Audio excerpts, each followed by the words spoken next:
welcome to episode 20 of Coffee and Co-Read, your source for all things literary with Catherine.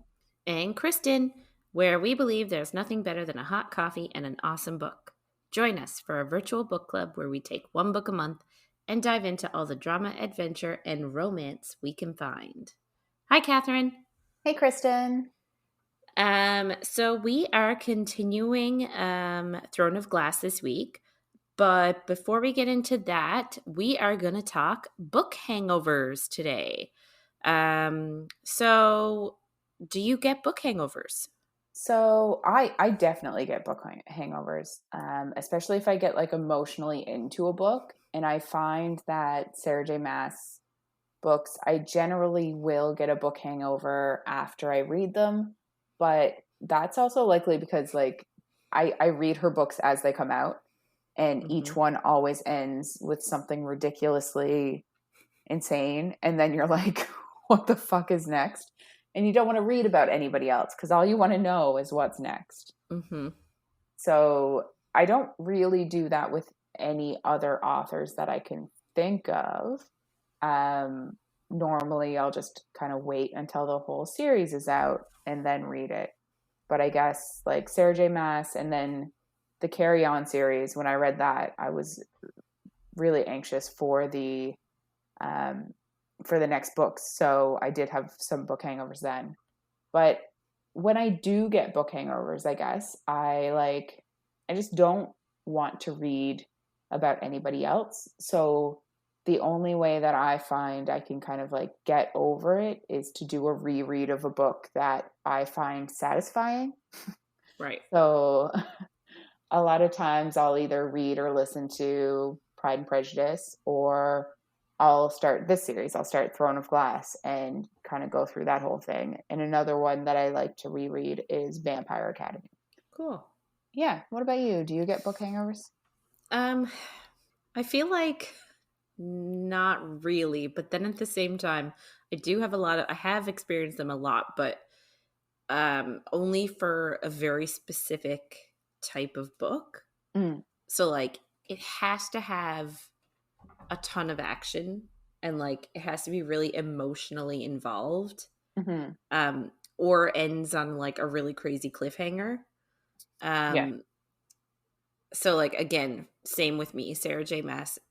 I do often get the book hangovers with her books because she writes the characters that she develops, I find, are so like you want to root for them, and they experience so much pain and so much like sadness that you really want them to have their happy ending.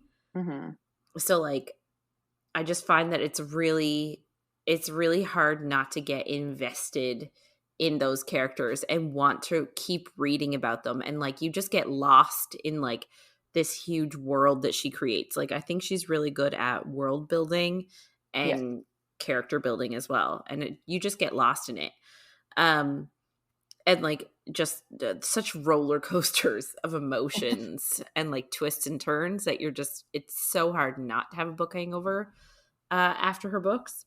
Yeah. And then what I find with hers too, when you finish them, you're like just sad that you don't live there.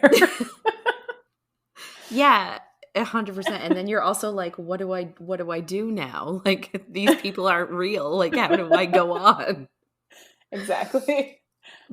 But I will say that like obviously it's much harder. It's much easier to have the book hangover when you don't have the next book to move on to.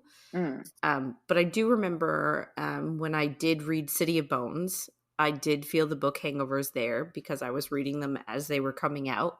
And even with Rachel Mead, when she did Vampire Academy, I remember getting a little bit of a book hangover with her books too, because again, I don't think they were all out when I started reading them. I had to like wait for them. And there's some cliffhanger books there too. Yeah, 100%. She's got a lot of cliffhangers. We should have talked about that in our episode a while back about cliffhangers. But yeah. I read them 1, 2, 3, 4, 5, 6, like back to back to back to back to back to back. So I didn't have any hangovers or cliffhangers. I totally did. Like the really, really big cliffhanger was it books 4 or 5? Yeah. I I think, didn't. sorry, there's two big ones that I can think of, but yeah. You're the one, the one I'm thinking of. I do, yes, yes, yes, yes. We're being cryptic on purpose, people. Big Just, spoilers. just to avoid the spoilers right now. Yeah, But I had to wait on that one, and I had to sit on it, and it was brutal. yeah. I also find it's hard to get into new books sometimes and new people. So then, Mm, like, if you finish a book like that and then you try to get into somebody else, you're like, it's not the characters I want to hear about. yeah, Throws a 100%. tantrum. Yeah. But yes, for me I do have a couple of ways that I sort of get through them. I don't think you can get over a book hangover. You just you got to get through it. Mm. Um so for me there are a few ways. So I read fanfic. Yeah. Sometimes it's not sometimes it's the only way just to help, especially if the ending is sort of not what you want, or um if just the end, there was a cliffhanger ending, a lot of times people Hmm. will write their continuation, and it'll be great. Yeah. um Sometimes I write a little bit of where I think the story would go or should Hmm. go, and that helps sometimes. I don't publish it, it's just for me. Um, and sometimes I make you read it, but it's mostly if only if I can't find what I'm looking for. Yeah. Um, and a lot of times I'll get into not necessarily something new, but rereading another book that I know that I like, or I'll Hmm. binge watch. I love crappy competition reality TV, so I'll binge watch a season of like Amazing Race or like RuPaul's Drag Race or something, Mm. like just something to sort of get over the initial sadness of the book being done. Yeah, for sure. I get that. So yeah, we're gonna get into Throne of Glass, and just a heads up, we are not a spoiler-free zone, and things could get a little saucy. So this week we're doing chapters 23 to 31. Um, and last week we ended our conversation with Celaena saving Knox in a magnificent swing during one of their tests. There was another brutal murder. A very quick 2 weeks and two tests, barely commented on, but they were passed by at the very end.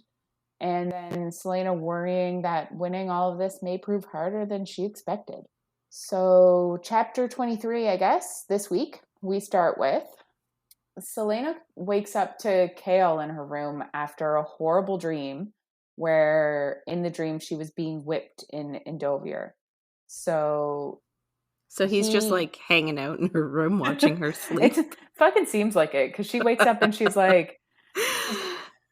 kind of groggy and she's like it's not even light out, like what are you doing here? And he's like, you were yelling. And you're like, I love this trope as much as anyone. Like I love the having a nightmare, someone running in to help you trope, one of my favorites. Mm-hmm. But it doesn't make sense when the person can't actually hear you because you live in a room that has a suite and you're in a different part of the castle than them. Like I don't.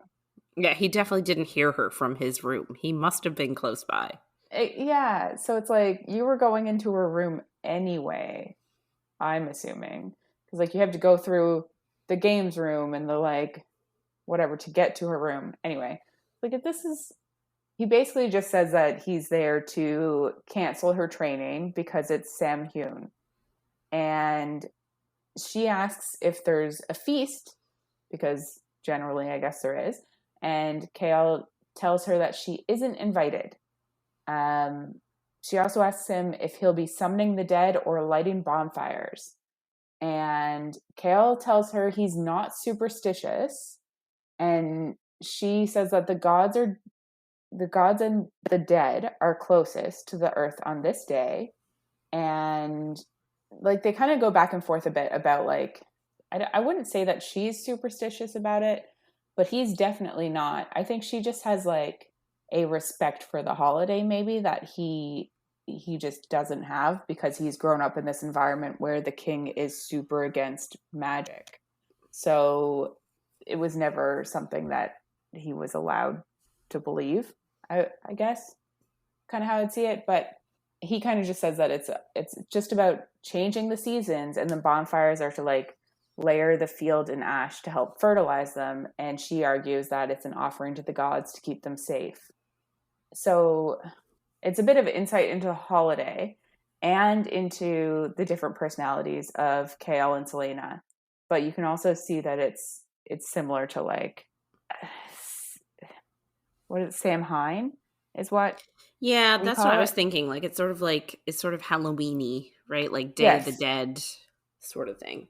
exactly. A little bit So different. yeah, so I'm thinking that that's like she's trying to tell us that it's October, Yeah.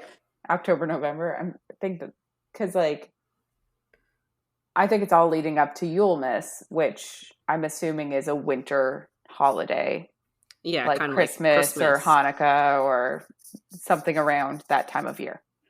So I think it's kind of just saying we're like a month and a bit away, basically, less than 2 months until the big duel. Which is like that sounds like a terrible way to spend your holiday. It's like happy holidays. Let's duel to the death. Yeah, and also like I wouldn't if I was forced to go watch a duel, I don't think that's something that I'd want to do on my vacation. Like, this is a work commitment. I don't care about this. It's like, are you going to pay me time and a half today? Exactly. Um, so Kale asks Celaena if she's going to the religious ceremony, and she says that she's going to celebrate in her own way, and that she still is going to be training that afternoon because there's a test tomorrow. And she's kind of surprised because apparently they had one 3 days ago and it was javelin throwing. That's all Fun. we really get about it, but I assume she was middle of the pack. Yeah. So then we switch to Dorian's point of view, and he's leaving the service when he almost crashes into Celaena, or Lady Lillian, as he calls her here, because Princess Nehemia is there. So Celaena, Nehemia, and Kale are basically just walking around, I guess, in the gardens. And Dorian, I find this kind of interesting because, like, Dorian comments on her dress being 100 years out of fashion. And I'm like, I think he loves clothes almost as much as she does because and like I know 100 years is a long time. Like I'm sure even Kale would have noticed that it's out of fashion. Well, can But you imagine if like one of us went out somewhere in a dress that was 100 years old? We'd be dressing from the 20s, 1920s. yeah. You have like a little Although flapper dress on. I think some of that stuff is popular again now. So it'd be Oh, maybe. yeah.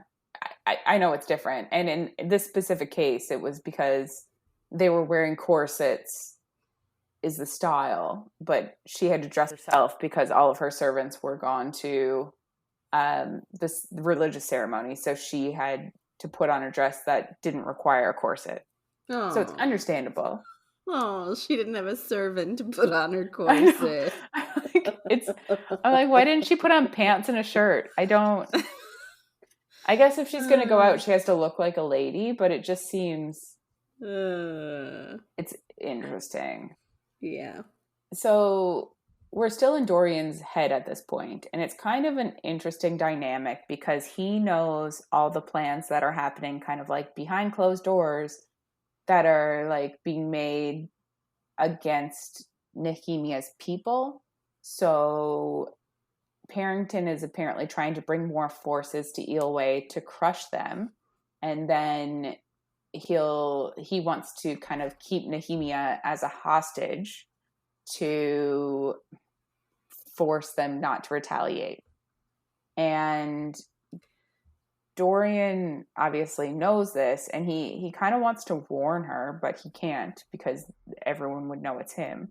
But he also argued against it to Parrington, and the councilman, and like he got them to like leave it be and wait until his dad, the king, comes back before they actually make a move, which makes sense, but is also like such a weird dynamic to be dealing with. So, But like at the same time too, like Duke Parrington's his I guess strategy is, I don't think that's like it's very common in, like, I'm not going to say ancient, but like it was very common when in, like medieval Europe and, like even later when we had like a lot of kings and queens and princes and princesses, like a lot of times they would, send princes or princesses to other lands, and a lot of times they did end up keeping them hostage. Like hostage, well, like it was comfortable, wasn't in but the dungeons. Yeah. no, but like I just think it's a super common idea. Yeah. And if we're talking strategy, not that I like him, not that I like the idea, strategy wise, it's a great idea. Well, especially since like she came there of her own free will. Like, And she is very beloved by her people and her mhm, parents. Like she is a loved figure, statue, like person. yeah, exactly. So, as much as I dislike him, I can't fault his logic No. when we're talking like politics. Yeah. Yeah. But I also think that Dorian's a genius too. Like, guys, let's not make a move until the king gets back. Like, come on. Well, Like yeah, that's if you screwed it up and then the king came back, he would lose his shit. mm-hmm. So, Mm-hmm.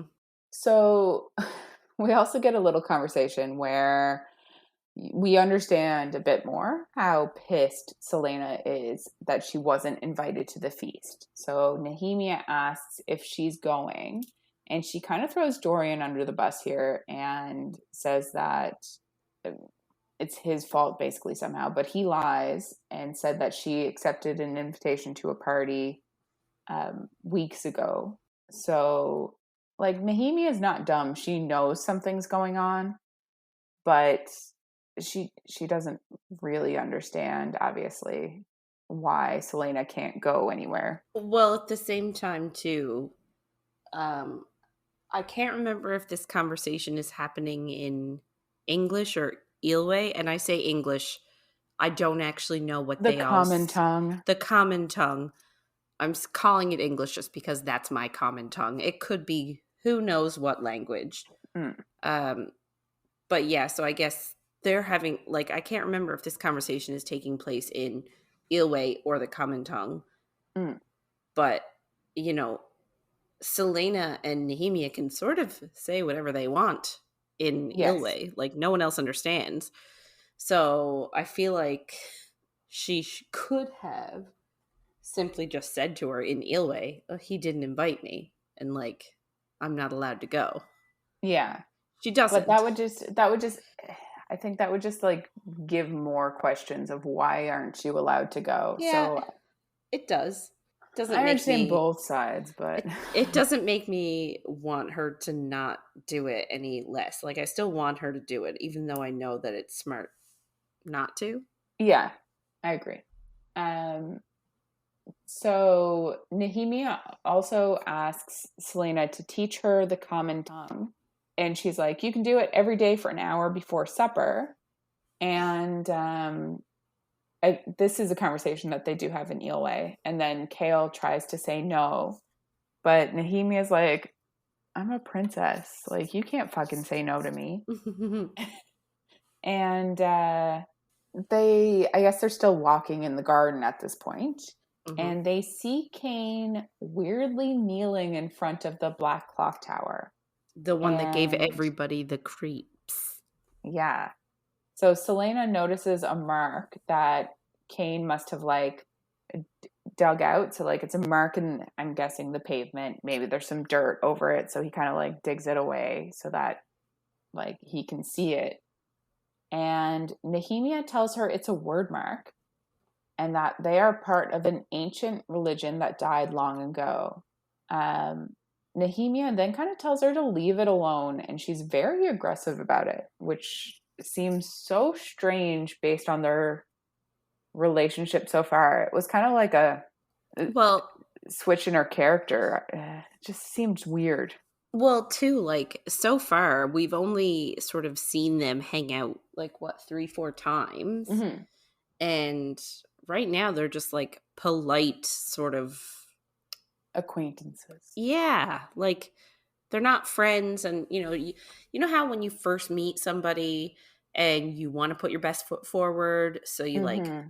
you try and hold back everything that you think sucks about yourself, Oh, you're and you crazy. like, yeah, you keep your crazy inside until you really know that person. I feel like they're there, like Yeah. they're still trying to keep their crazy inside. Which is So why she couldn't tell her that she wasn't invited, because her I crazy guess. is large. Yeah.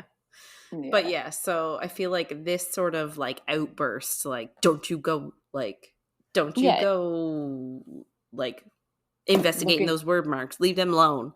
Like I feel like that was her sort of letting her crazy out a bit and then being like, oh shit, I gotta rein that in. So Nehemia then kind of like stares aggressively at Celaena's forehead and asks if she really doesn't know anything about word marks.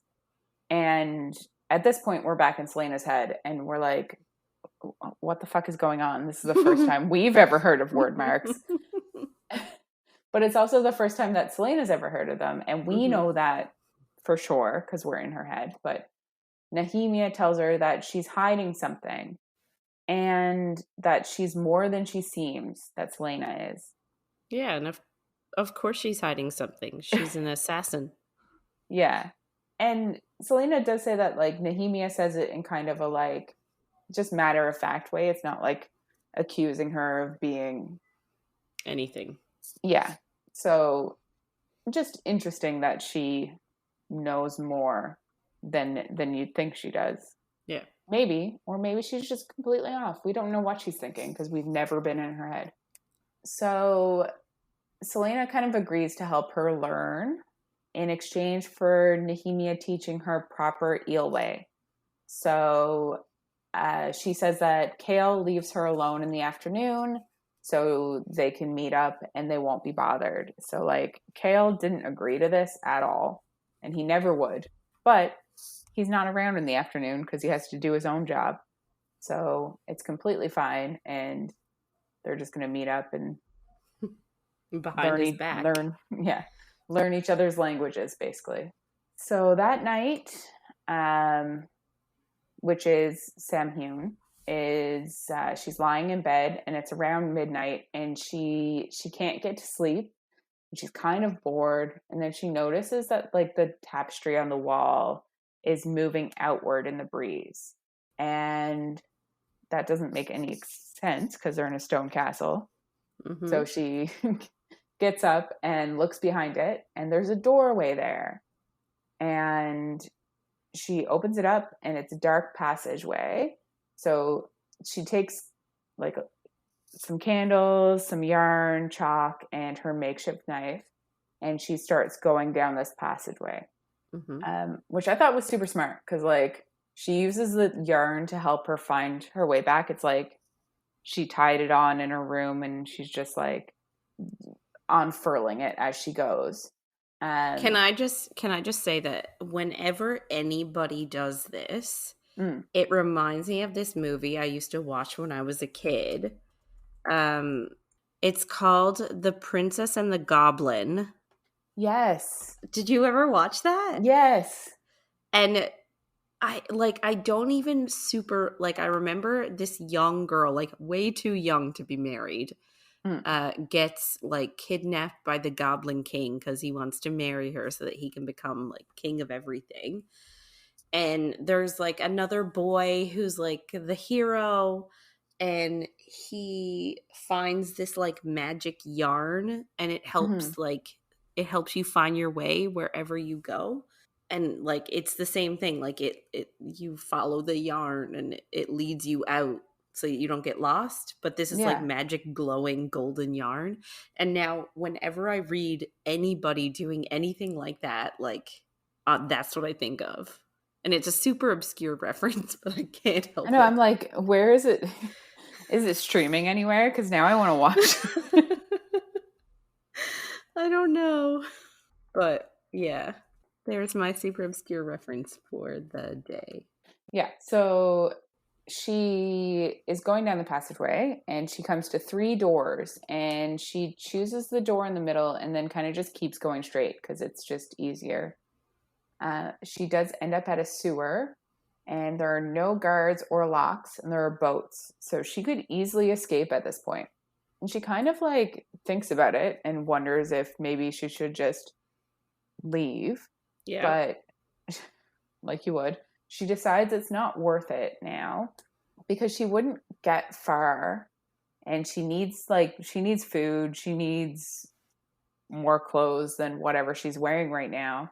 And she also still needs to get her strength up. So it would just make more sense to keep training and maybe keep your eye out for provisions while you're training so that if you do want to escape, you can. So it's something that she's kind of like, I'll keep this in the back of my mind so that if I need to escape at some point, I will get out of here before I get sent back to Endovier. Yeah. She makes her way back to the 3 doors now because that was a dead end at the sewer. And the breeze pushes her to the right pathway. And she hears murmurs on the wind. And she decides to go left because it isn't smart to listen to voices on Samhuin. Which is Agreed. interesting. I know, but like if I was down there, I think I'd just fucking go right. Like if some supernatural powers trying to make me go right, I'd probably just go right. Yeah, but like you don't know what kind of sinister thing is like trying to pass through the veil. Like she literally has no idea what it is that's whispering to her. Could be something not good, like trying to convince her to go a certain way. Oh, for Right? sure. Like it's a 50-50, and like on Samhuin they would be stronger, so I would Mm. probably edge on the side of caution because you But can't beat a demon or a it's true. ghost or a spirit or whatever. Unless you're in supernatural. But Yes. this is what got her there in the first place because it was like a supernatural breeze pushing out the tapestry in her room. So she followed it to begin with, and then she was like, nope, too far. Anyway, she goes left, and she follows the pathway to kind of like a spy spot, which is basically like she can see in through, I think it's like the ceiling, to the feast. And she sees Kale there laughing. And it kind of makes her flush in response that he's happy. She's becoming aroused. So that's interesting. She never sees him smile because he's such a dick to her. And Yeah, now she finally sees him happy and she's like, ooh. 100%. So she also sees that there are other champions there, and that rightfully, I think, pisses her off But, because why are they allowed to go and she's not? well, this is it. And I don't know if this is ever answered in this entire book on why she is not allowed to go. Yeah. And it really bothers me too. If everybody else is allowed to go, why can she not go? Well, she does say that like Kane's not there, and it's only like Knox is there, and like other low level, not as bad. But according to everyone, she is a low level. She's I just a know. jewel thief. Yeah. I don't know. It bothers me that we never get an explanation on why she's not allowed to go. Agreed. So she does spot Dorian there too, and she wants to hate him, but she can't look away from him while he's, I guess, dancing with other people and snoozing. And she also just thinks that she wants to kiss him. He's very Then handsome. it's a very kissable face. Mm-hmm. She also, at that point, notices that Kale is starting to leave the feast, and then she realizes that he might come to see her. So she panics, obviously, because she's like, if I'm not in my room, they're gonna fucking kill me. Mm-hmm. And she runs back to her room and throws herself on her bed. And that's kind of, I guess, where her point of view ends. Then Dorian comes to her room, and that part kind of surprised me because I just assumed that Kael was actually going to her room. But obviously, Dorian either knew a secret passageway or it's Yeah. just much later in the night. Yeah. But Celaena is asleep. So Dorian watches her for a bit, and in his head, he kind of is thinking about how he knows her and he trusts her and he feels at ease around her, which is like just Very wild. quick. It's very fast, Dorian. Like, we've seen them, interact 3 times, maybe 4. Mm-hmm. It's always Kale that deals with her. So, like, I'm just blown away that he's like, oh, I trust her. Yeah, she's Oh. also an assassin. I think somebody needs to beat that Remind into his him. head. Yes. Yeah. So Kale then shows up and finds Dorian watching Celaena, and he is pissed. And it's also a moment that I was like, there are 2 men now staring at her while she sleeps. So creepy. Yes, creepy, but also she's supposed to be this infamous assassin. And I'm like, I just feel like she should have woken up maybe. I don't Yeah. know.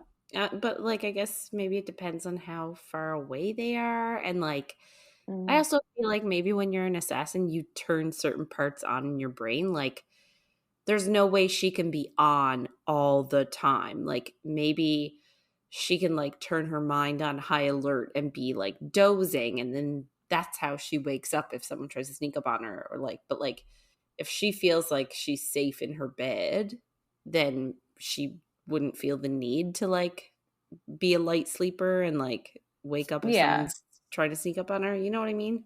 Yeah, I do. But then, so Kale pushes Dorian out of the room, and we're like, I guess that's silent. I'm guessing that all of this is very quiet. Yeah. Um, So Dorian is mainly, he's not pissed that, or sorry, KL is not, he's not mad at Dorian for being there for Celaena. He's mad that Dorian is there because she's an assassin and she's not trustworthy and Dorian is not safe. yes. Oh, exactly. His So, top priority in life is Dorian's safety. yeah. So, like, it has nothing to do with, I don't want to say it has nothing to do with Celaena. It does. And, like, I'm sure a lot of it, or at least part of it, is jealousy sort of Mhm. motivated, right? Yeah. Uh, but that's not the only thing. And Dorian, I think, is a bit of a moron because he doesn't see Kale's um, Protectiveness? blooming feelings, we'll say. Oh, He sees the protectiveness, but it's like that's all he sees. yes. I don't know if he doesn't see it. I think that they're both very aware that they're both getting too close. They see it in the other person, but they don't see it in themselves. But it's hard to say, obviously. So Kale pushes Dorian out of the room and locks him out. And then he's in the room with Selena, which Locked is in. which is Right. like so ridiculous. But she does wake up, which I was like, good. When she hears his footsteps into her bedroom, and he gives her a ring. Hmm. And he said it's just a trinket that they were giving out at the party, but apparently it's like they were only giving it to the high ladies or whatever that were there.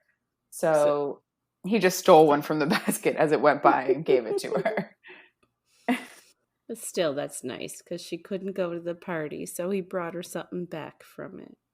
Yeah.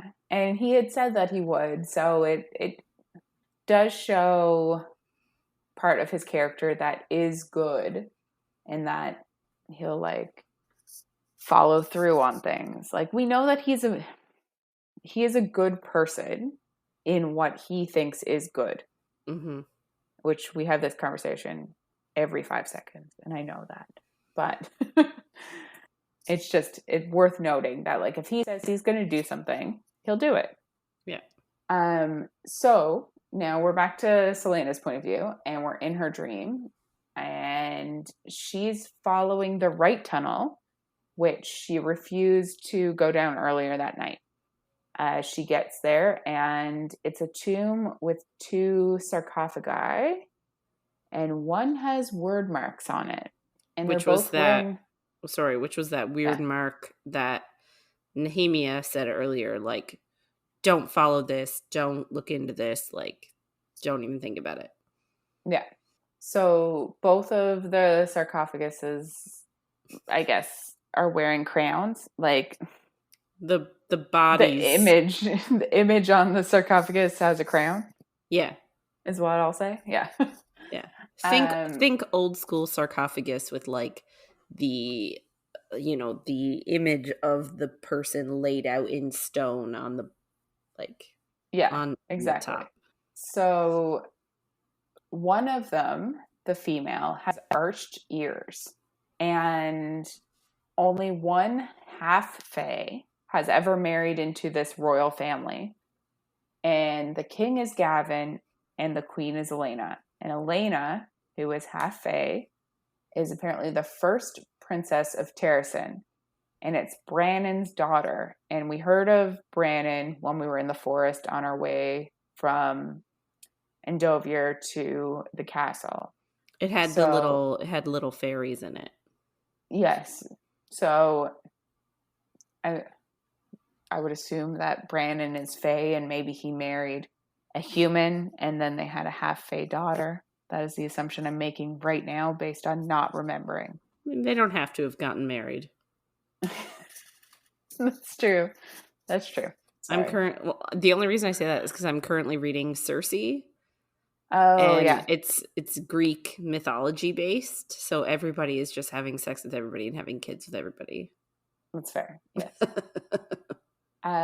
So she's in this tomb, basically, and she sees a sword there and recognizes it as the legendary sword of Gavin.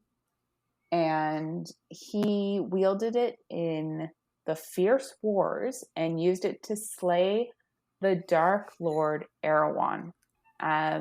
It's basically been 1,000 years, but the blade isn't rusted. So there's clearly some sort of magic that protects it, I would say.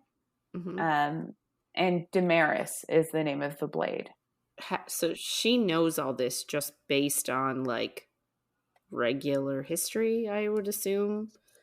Like, yeah, I feel like these are like stories that are told to like young children, like, oh, the story of brave Gavin and his queen Celaena, and mm-hmm. the story of the sword Damaris and how it smote evil. Yes. And this is all also still a dream. So right. Celaena shows up and she's kind of like a spirit, but she can touch Celaena, so I don't understand it completely, but anyway, she says that it's hard to get to Celaena because the 8 guardians needed distracting, and Celaena kind of figures out that she means the gargoyles on the clock tower, which is interesting. Yes. And something that maybe she should think about a little bit more later, but mm-hmm. doesn't. Yes. Celaena tells her basically that everything so far has happened for a reason, and that she must find and destroy the evil in the castle and win the competition and become the king's champion.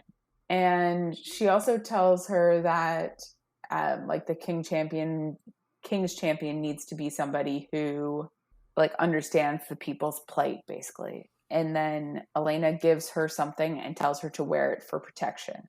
There's also... Do you know what? This is something that bothers me about spirits. Whenever they like shove their nose in everyone else's business, like they're so freaking cryptic. Yes. Why? Like, Why? why do you need to make it a riddle? Like, why does it have to be, oh, yes, destroy that which is evil in the castle? Like, dude, just straight up say who it is. Yeah. Like, It would save us a why? lot It of hassle. would save everybody so much time. Yeah. That's my TED Talk for today. I appreciate it. There's a moment where Celaena and Elena, very close names, are talking. And Elena kind of brings up something that Celaena is like pushed down and refuses to remember. And as a reader, you're just like, what are they talking about? Like, I don't understand what's happening. So it's just a little moment. Yeah, it's just a little, like, it's one of those things that you could easily miss your first time reading through. Yeah, it's a little But then Easter egg. the second time you're like, uh-huh. Yes. So Elena also tells her they were both led there by something else. So I don't really know, like, this is a dream that Celaena's having. So it's kind of just interesting. But then there's a growl and there's something, like, Celaena hears something coming and Elena tells her to run. And she runs to her bed and then everything goes dark. Dun, dun, dun. I know, right? She wakes up out of breath and wondering why she has had such a fucked up dream. And then she feels something in her hand and it's an amulet. It's two interlocking circles with a sapphire. And Which sounds gorgeous, by the way. It 100% does. She notices that the passageway is open and scrambles to close it and put the tapestry back in front of it. And she also notices that the tapestry that was in front of it all along has Elena on it, which is like interesting, but also probably a clue that she could have figured out before now.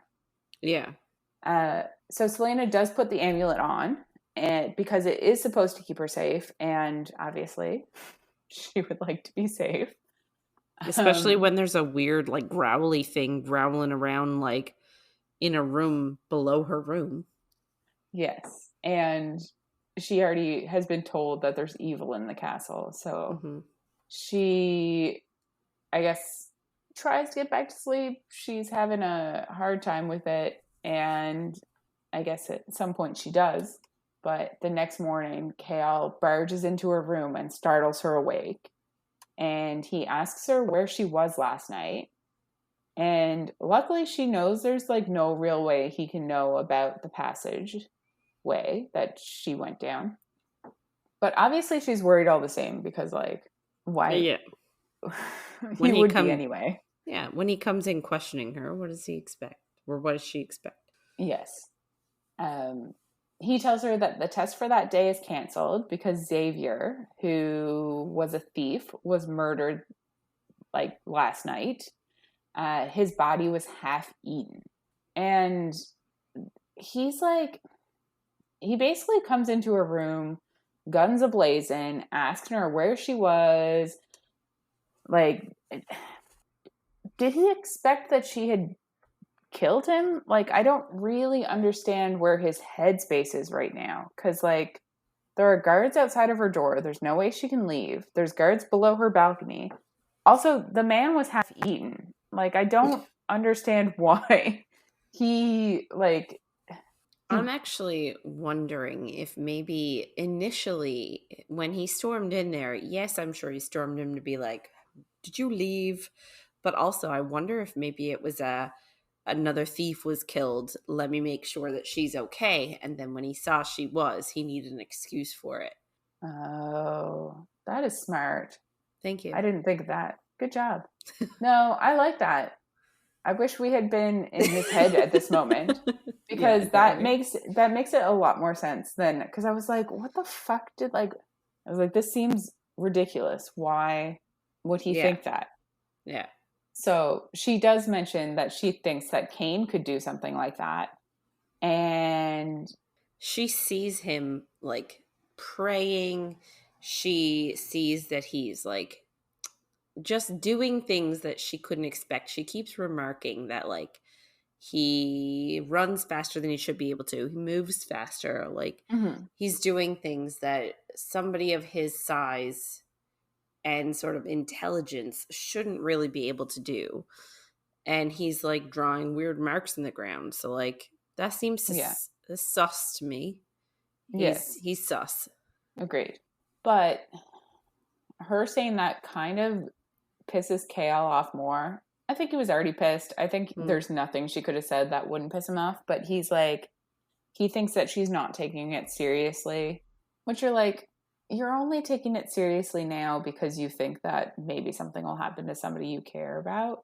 Yeah. Like, it's, I don't know. So Kale cancels their training and leaves pissed at her for God only knows what. And she had, before he left, she was like, okay, well, I'm just going to sleep. And in her head, we know that there's no way that she can actually get back to sleep. And she's thinking over the monster that she heard in her dreams and wondering if that's what killed Xavier and if like she could have maybe done something about it if she hadn't have ran away. So Celaena grabs her makeshift weapons and goes down to the tomb again. And she has a bit more of a look around and like sees more of the area, but she doesn't find anything helpful. And she kind of decides that she's going to focus on becoming the king's champion, and then she'll kind of worry about the evil in the castle once that's done. She asked Ress to take her to the library, and he's one of the like guards that is normally outside of her room, and apparently he's handsome. Love it. Same. And she ends up passing by the site of the murder, and the body's still there. And she sees that the chest cavity is open and the organs are gone. And then she sees that there's a hole in his head and his brain is gone. Yikes. It's a bit very gruesome. Extra. Yes. There's also evidence of writing on the wall that was wiped away, but she can still see 3 word marks. So she kind of thinks that it looks a bit ritualistic. And obviously she's wondering what the word marks mean. Right. And then we kind of jump over to Dorian and Kale, and they are practicing swords play, and they're kind of just like grilling each other over why each of them went to visit Celaena last night.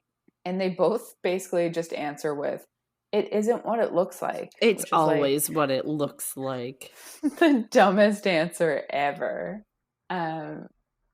They do discuss the murder a bit, and Dorian asks if it's someone killing the competition and if Celaena is in danger. And Kale says he added guards to her room, but he doesn't actually mention if it's to like keep her safe or to keep her in her room because he thinks that she's the one killing people. Which after seeing the body, you're like, there's no fucking way. Like, no. God, no. She's an assassin. She's not a sadist. Exactly. But so obviously at this point, there's clearly some tension between the boys, and that's obviously new since Celaena arrived. Mm-hmm.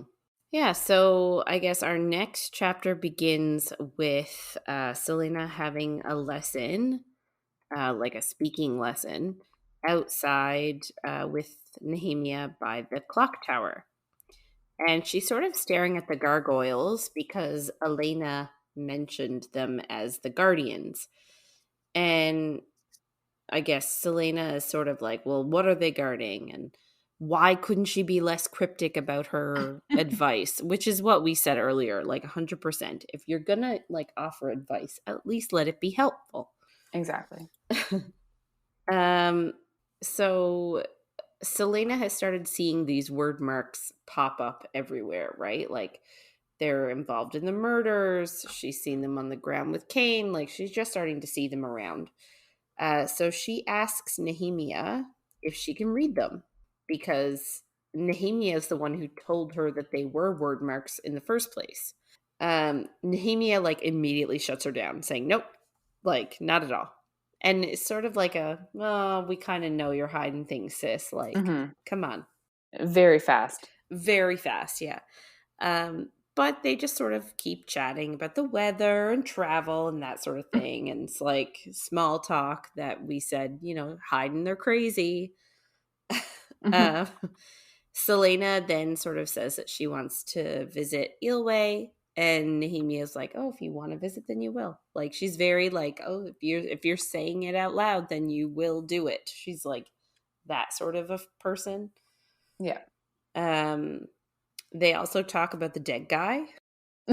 Nehemia is like really eager, wants to know everything about it. So like Celaena sort of describes the scene and indicates that the blood, it's very like CSI. She's like, "Oh, the blood was smeared. It wasn't splattered. And the word marks were written in blood." And like then she goes on to detail like that his body was split from neck to navel. And his organs were missing, and his head was missing the brain, and the skin of his face was ripped off. And it's like she's very like precise in her descriptions, we'll say. Yeah. Um, Not very ladylike. Not very ladylike, no. And we sort of get an inkling here that Nehemia sort of knows, like 100% knows more than she's letting on. Like she's sort of just like, interesting, yes. So it sort of ringing bells for Celaena. All of a sudden, Cain comes upon them. Great. And he insults both Celaena and Nehemia. But in my mind, like if Nehemia is just learning the common tongue, he probably doesn't really understand the insult. And then he sort of whispers to her to hit him. He says, "Hit me with the anger I know you have at the fact that you're holding back." And then he mentions something about Endovier, which is sort of a shock to her system. Like he knows who she really is. Not that she's Lady Lillian, knows about her skills, knows who she really is. And that sort of shocks her. Yeah. And he then implies that Duke Parrington told him who she was. So she's pissed, obviously. Yeah. But she really, really, really wants to hit him. But she knows that she would lose a lot of the freedoms that she's gained if she actually hit him. And I think that, is a lot of self-control. Like that's good for a 19-year-old. Yeah. To be able to like not punch somebody when they're asking to be punched. Exactly. But it was nice though. So during this sort of thing, Nehemia was sort of like was there for her and encouraged her and sort of like comforted her after that interaction. She talked her down. Yeah. A little bit later, KL takes Dorian to watch Celaena train, and they sort of talk about how much better she is. And that just also sort of like not super creeps me up, but like they're literally just watching her being like, "Oh yeah, she's gotten a lot stronger, hasn't she? Oh yeah." It's just like a little bit odd. Yeah. They also see that her and Knox train together every day, which I think is cute. Like she's got herself a little friend. I love it. I agree. So nice. So Kale sort of brought him, the whole reason he brought Dorian to watch her train is to see how dangerous she is and like, "Oh, you shouldn't be with her. Look at what she can do." But he thinks it actually might have had the opposite effect, which like, I get it. Yeah. She looks hot as fuck while she's training, so how can you fault that? And I just feel like it just wasn't a smart move on Kale's part. No. Anyway, we do another jump a few days later, and Celaena is researching word marks in the library, but apparently she can't find anything. And I guess Kale sort of finds her and she talks it out with him. And he sort of has heard about them, that word means fate or destiny, and that some people claim that word is like the life force that holds life together in Aurelia, which is the name of the world they live in, Yeah. um, and in other words. So word holds all life together, but it's not included in the normal worship of the gods or goddesses. There is a theory that one of the goddesses is just a being from another world that traveled through what's called a word gate to find Aurelia. And there's also a theory that before the goddess showed up, there was an ancient civilization here, but they disappeared, maybe through a word gate. And so we're hearing all of these sort of theories, but it's not anything practical that she can sort of use as of right now. But there's still interesting theories. And I think if you end up reading the other books, there's a lot of reference in here. But the Mm-hmm. important thing to remember is word marks and word gate. Mm-hmm. Yeah. During this whole like sort of conversation, KL is sort of wondering why she cares. Like, why do you care? Like, what does it matter? And she just says, listen, I just want an answer why the word marks are in the courtyard. Like, considering the fact that magic is banned. Like, why are these marks okay, but magic is not? She does end up finding information eventually that word gates were things summoned by word marks and were invisible to human eyes, but are essentially portals to other dimensions. So things could come and go. So you can't see them, but you use word marks almost like a spell, I guess, to make these word gates appear. And that's how you could cross worlds. So we can sort of start to see the beginnings of like what's happening, what the story is going to sort of focus on, I guess Yeah. we'll say. Um, she says that, like, so she's got this big old stack of books in the library. So she closed one, she goes to the next one. And she says she opened it, but she didn't remember choosing it. Like, she didn't Mm-hmm. remember picking the book off the shelf. And she said, like, as she was reading it, she heard scraping on the floor. And, like, she started to get really freaked out because it was reminding her of the growling from the other night when she went behind the tapestry.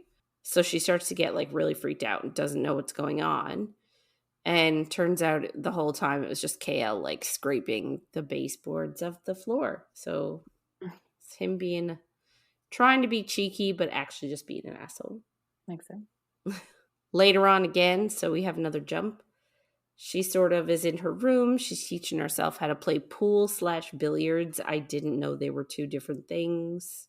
I was gonna say, Are I was they? like, no, apparently they. I thought they were, like, I thought they were like you played obviously the same thing, but it's two different games. Okay. That's what I've managed to figure out. I don't know if that's correct, but you know, Fair. um, but yeah. So she's in her room. She's trying to teach herself to play like the pool table, and she's getting really mad because she can't do it right away, which is what makes her really angry. So Dorian shows up and he offers to teach her. Cue that stereotypical billiard scene where like he gets behind her and like holds the cue and like pushes it, helps her line it up and all that and blah blah blah. Yeah. You know, the Eh, trope on trope. yeah. The man helping a woman by putting his arms around her and pulling her body flesh to his, and you're like, meh. Yeah. So Dorian sort of in his mind that she was such a mystery. The fact that she like is such a mystery, that's what's intriguing for Dorian. Like he wants to know all about her because she's so mysterious. And I don't feel like that's the good basis of a relationship. If Fair. that's, you know, if that's where you're going to go with it, I just feel like you should have a strong basis of like, I know who you are. I don't know. I just feel like the mystery is the surest way to kill a relationship, because once you figure everything out, then what? Hmm. Anyway, again, we get another little like jump, and it's the next day, and it's another test. And this one we actually get to hear about. So they had to spar with another champion. And amongst all the losers, I guess whoever performed the worst would be sent home. Mm-hmm. So Celaena's sparring partner is Varen. And Varen is Kane's sort of like sidekick, lackey, sort of like confidant sort of thing. I loved this. Same. So they're in sort of, I guess, like, I don't know if it's a boxing sort of like a boxing ring, or if it's just like, laid out on the sand. I don't know. But he was mocking her like sexually, like, I'll show you where to put it, sort of a thing. Mm-hmm. That wasn't the actual joke, but it's the only sort of thing I could think of. He was being very rude to her in a sexual way. She was pissed, so they walk into the ring. She legit knocks him out in 3 moves, and it was awesome. Yeah, I loved it. Yeah, and it's funny because he had a sword and she did not. And apparently after she beat him, she went up to him and was like, if you mock me again, I'm going to do that again, but with my sword next time. Mm. And I just love everything about it. I stand Celaena. Agreed. Yeah. So she sort of, after this, walks back to her room, and she was thinking about what Elena sort of wants her to do. And she says she always sort of wanted adventure, but she's sort of been trapped this whole time, right? Like, yes, she learned how to be a wicked old assassin, but she was indebted to the king of assassins. So, like, it's not like she could really go anywhere. Then she was in the slave camp, and now she's out. So, like, she wanted an adventure. Mm-hmm. But she says she always wanted to go on adventures, but always imagined herself having a sidekick go with her. Mm-hmm. And it sort of made her like miss Sam in that moment. And she sort of also said that she would give anything to have him back. So we're getting a little bit more, like, we sort of already established that obviously she loved Sam, but we're getting even more now how desperate she is to have Sam back in her life. Mm-hmm. Celaena sort of thought of Terrasin, which is the country she was born in, and said that her father founded Terrasin, but I sort of thought that Terrasin as a country was a lot older than that. Yeah, because we do get, when she found the sarcophagi, she does say that Elena was the first princess. Yeah. So the first princess of Terrasin. So yeah, that's what I thought too. So, like, I don't understand how her father founded Terrasin. Yeah. It doesn't make sense to me. No. Maybe he not founded, but maybe he helped it forward in a new way or something. I also, like, how could her father, who is her father, to be that important? Yeah. And then Interesting. yeah, and then she always said like how she mentions in her head how Terrasin will always be a part of her. So we're getting a little bit of the layers lifted, the onion that is Celaena Sardathian. We're getting a little bit of her layers, but not a whole lot. Like, it's still very mysterious. Yeah. She also mentions that Elena said to find the evil lurking in the castle, but in Celaena's mind, the only evil thing in the castle is the king. Fair. He's right, like, he's opening up slave camps. He's conquering kingdoms. He's outlawed magic. He's sort of the only one that's evil to her. Mm-hmm. And he's calling all the shots and making everybody miserable. So, I don't know. Maybe she's going to assassinate the king. Maybe that's how she gets the evil lurking in the castle out. Fair. We cut now and get sort of I don't want to say abnormal, but I think this is maybe the first or second time we're hearing her voice. We're getting inside her head. We are inside the head of Caltaine. So Lady Caltaine was that sort of snotty bitch of a girl who insulted Celaena behind her back and essentially called her a harlot before even knowing her and meeting her. Mm. And she's one of those really self-entitled brats who, she wants Prince Dorian and thinks they'd be an amazing couple together. So that's what she wants. However, Duke Parrington is the one who's actually courting her officially. So she's sort of, I don't want to say stuck with him, but essentially stuck with him. Yes.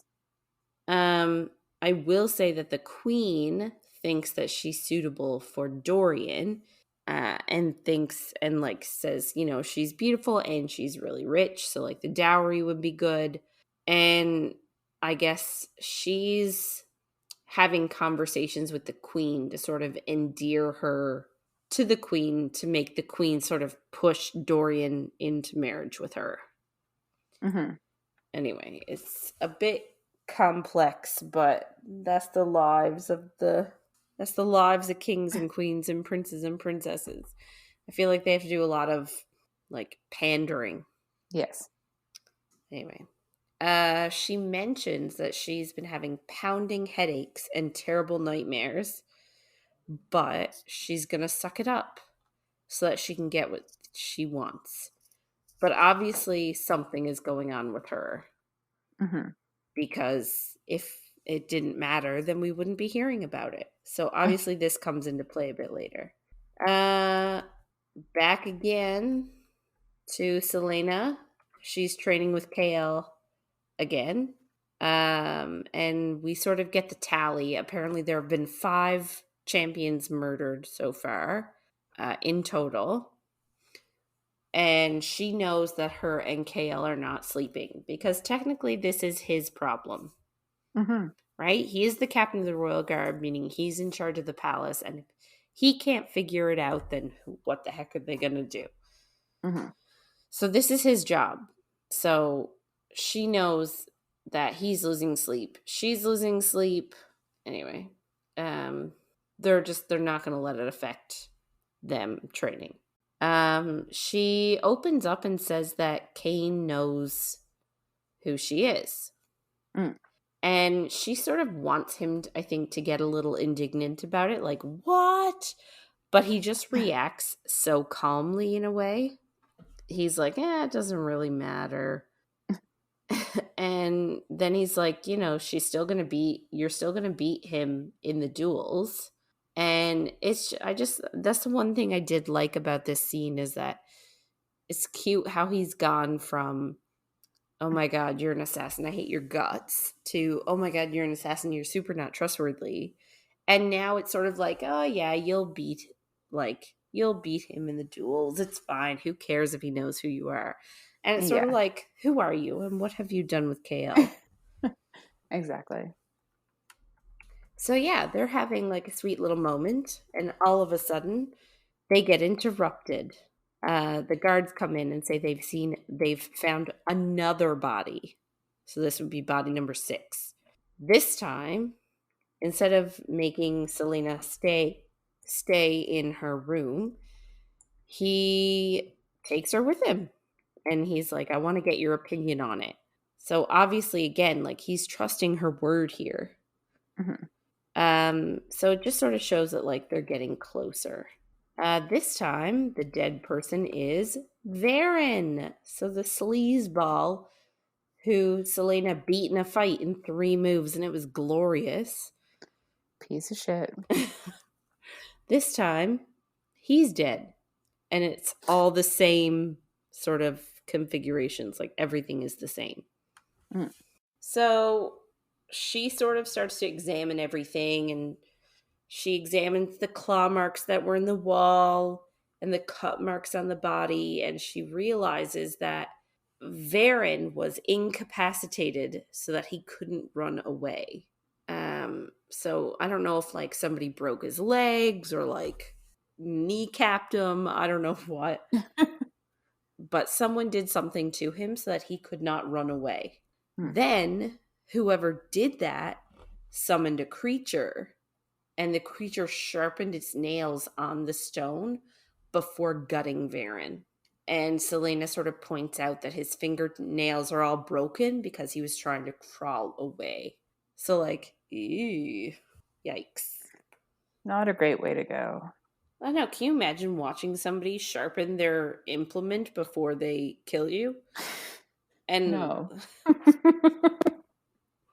Surprisingly, I cannot. I feel like I could imagine anything, but like maybe not that amount of terror.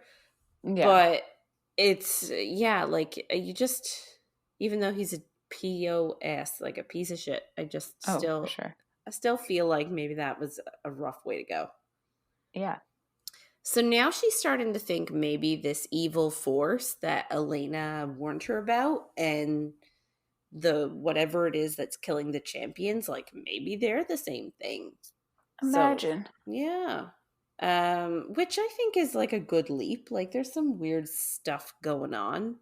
And, you know, this time that all this weird stuff is happening, and then all of a sudden 1,000-year dead spirit comes to you and says, there's evil around. You should probably get rid of it. To me, it's a logical connection. Yeah, for sure. Anyway. So afterwards, she goes back to her room and she starts looking through the books, looking through like some books for word marks. And she says that she admits that she's having dreams about battles with fae and mortals and eyes and word marks. So it sort of implies that no, they're not just dreams. Like somebody is sending you those visions, but we don't know why just yet. Yeah.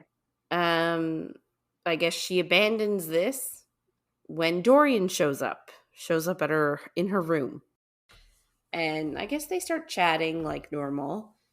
And all of a sudden he asks her to play the piano for him. And she's like, no, flat out no. And I sort of like that. Like, he may be a prince, but just because he's a prince doesn't mean you have to, like, lay everything out for him. Yeah.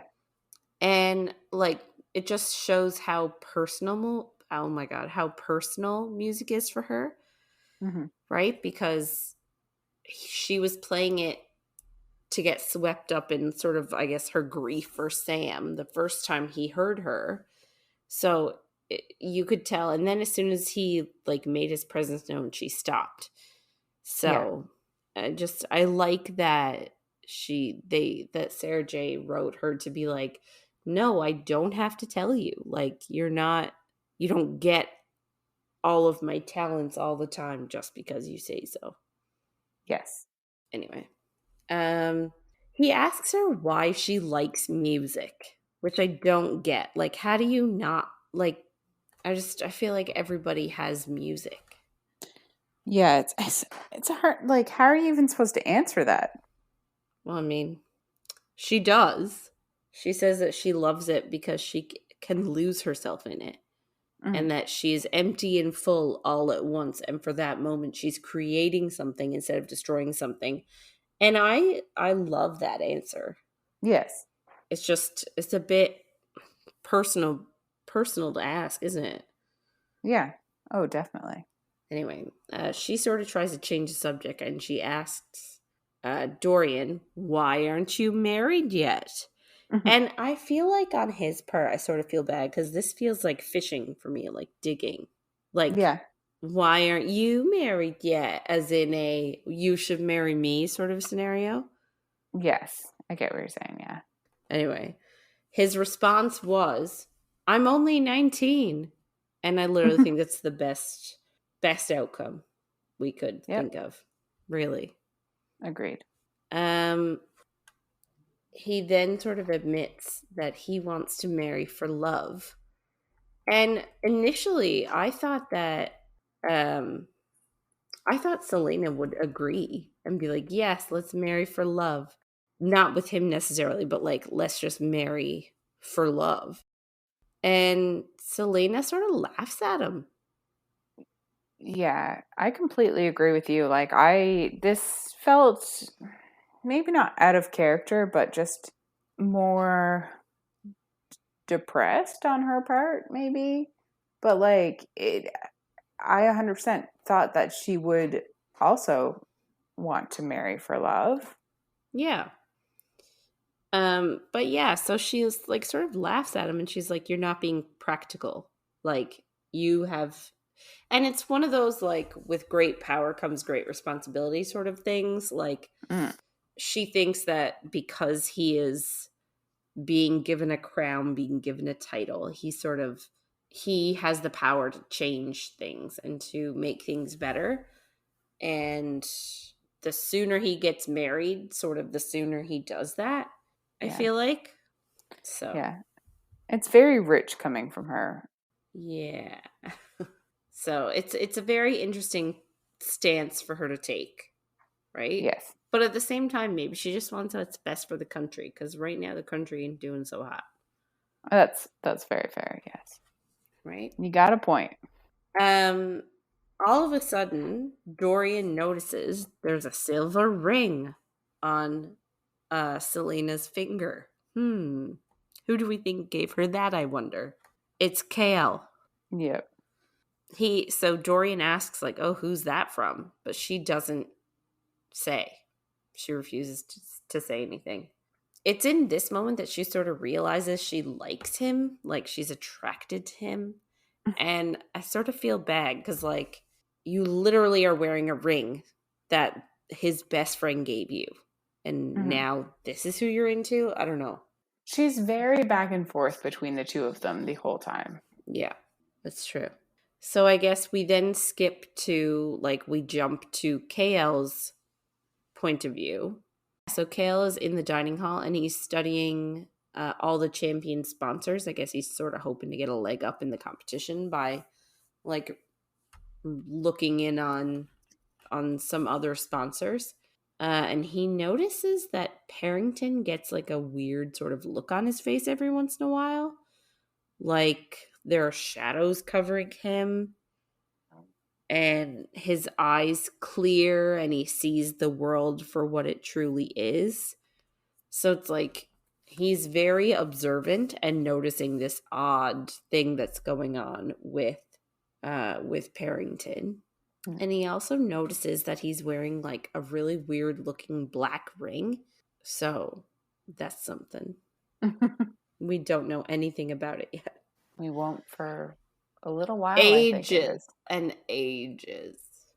Exactly. It's fine. Then we jump back again to Celaena. She wakes up in the middle of the night to find the specter of Queen Elena at the foot of her bed. And again, like, we're sort of going back to she must not be a great assassin in these cases. Although I feel like it'd probably be easier to sneak up on someone if you're a ghost. Well, yes. I don't falter as much for these ones as I do for the boys, but you know. I guess she sort of snaps at the queen because she's sleep deprived, and like, I don't like getting woken up in the middle of the night either. Yeah. So I And the get queen it. is cryptic as fuck. Yes. And we're going to get another thing. So the queen tells her to look to your right and you'll find the answers. So, like, What does that mean? I don't know. Is she supposed to, like, only go turn to the right for the rest of her life? Yeah. Is that what's happening? Or is it like a right as in like the right way to make like what does right mean? Anyway. I don't know. Anyway, it bothered me. Yeah.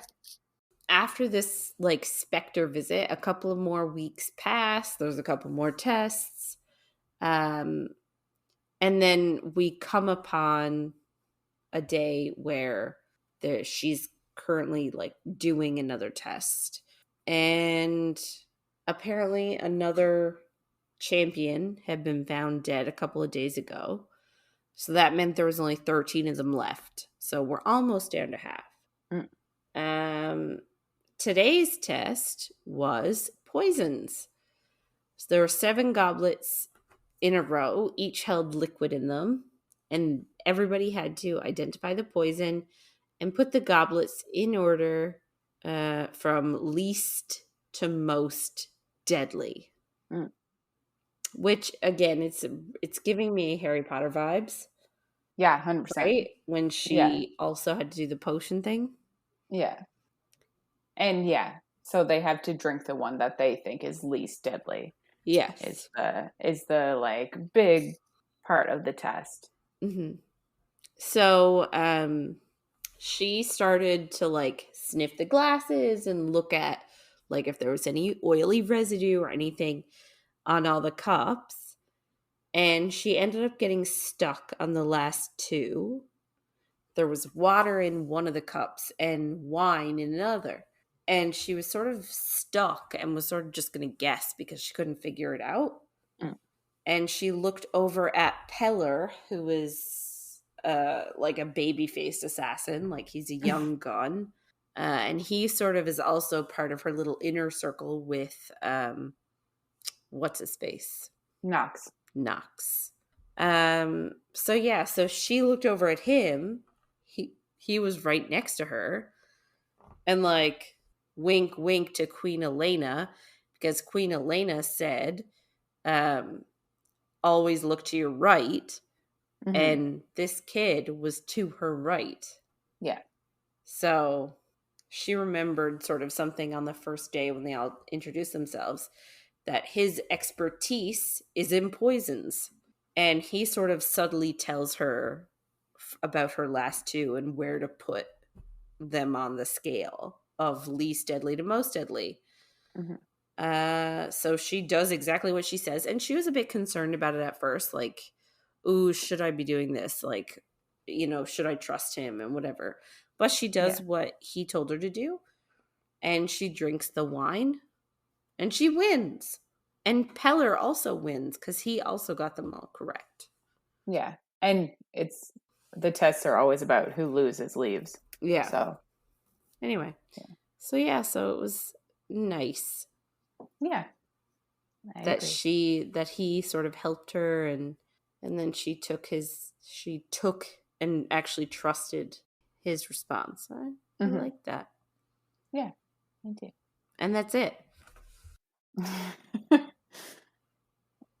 But yeah, so we've had an eventful week this week, I guess. Yeah. Lots of murders happening.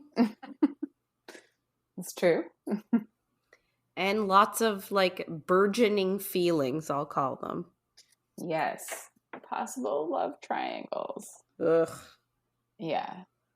I don't understand, like, I understand Dorian is the more attractive of the 2, but I don't understand how she could say, yes, I'd rather Dorian than KL.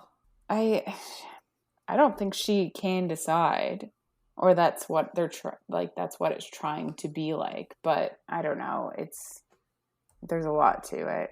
I guess Dorian's dad is a piece of shit who put her in jail. So it's like, how are we doing this? Yeah. Anyway, yeah. Well, I guess that wraps it up for this week. If you want to get in touch with us and share your thoughts on anything you heard in our episodes, or if you have any book suggestions, you can email us at coffeeandcoread@gmail.com.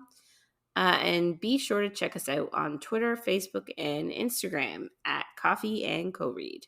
And next week, we'll be reading part 4 of Throne of Glass, and that is chapters 32 to 42. So make sure to follow along. And if you're enjoying our little chats, don't forget to follow, rate, and review wherever you find content. Thanks for listening, everyone, and we'll see you on the next page.